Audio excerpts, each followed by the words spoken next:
Magandang araw, Fire Signs, Aries, Leo, Sagittarius. Ngayong araw, check natin kung ano ang mensahe sa'yo ng mga baraha pagdating sa buhay pag-ibig. Linawin ko lang po, ito ay general reading lamang. Ibig sabihin, pwedeng makarelate ka at pwede rin hindi. Okay, check natin. Tatlong baraha.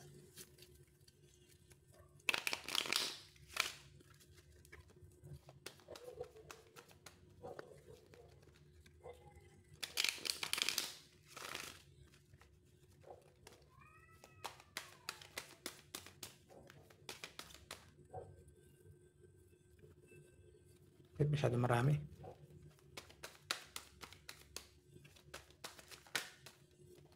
Meron tayong 8 of Pentacles.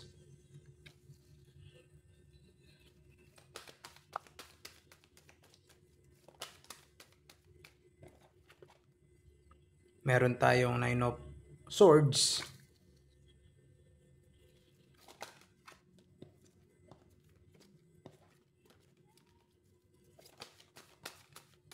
At meron tayong, wait, dalawa pala yun. Isa lang please.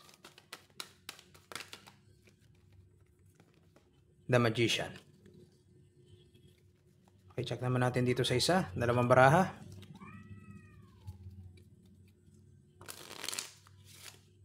Tungkol sa pag-ibig.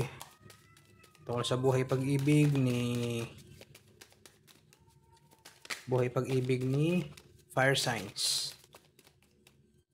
Talagang maangat to. Meron tayong Lavender, Luck, Tranquility. Sa baraha pa.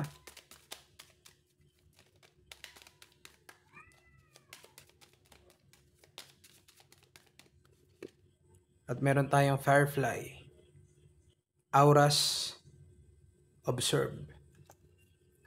Okay, check pa natin. Dalawang baraha naman dito.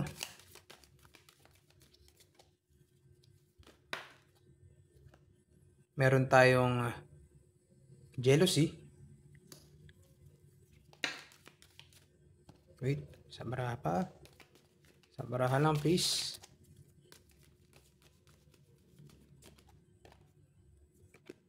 At meron tayong Woodsman. Okay, check natin. Kung ano makita natin dyan, Fire Signs. Nakita ko dito na masyadong busy yung karelasyon mo. Ayan, masyadong busy. Kaya pwedeng hindi kanya nakakausap. Masyado. O hindi kayo nakikita. Kasi ito, the world ano to malayo siya sa'yo. So, pwedeng LDR kayo, long distance. Di ka na niya masyado na PPM, di ka niya na natatawagan. Dahil masyado siyang busy ngayon.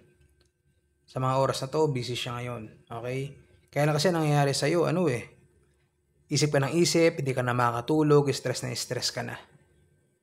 Okay? Na siguro may eye bag ka na, napakalaki na ng eye bag mo.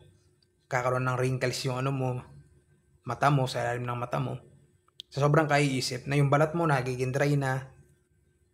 Ganyan. Pero hindi Lumalabas kasi dito, ayan, swerte ka sa kanya.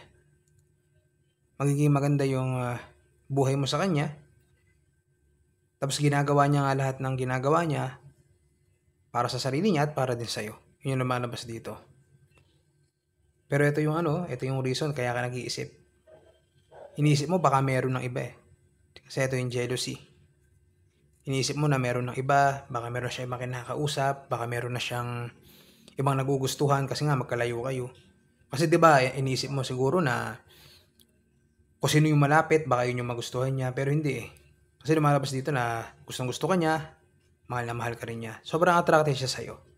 Okay? So, wala ka dapat ipag-alala. Yan ang lumalabas dito. Fire Signs.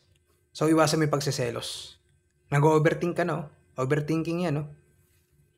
Dahil sa malayo siya sa'yo, sobrang-sobra na yung pag-iisip mo.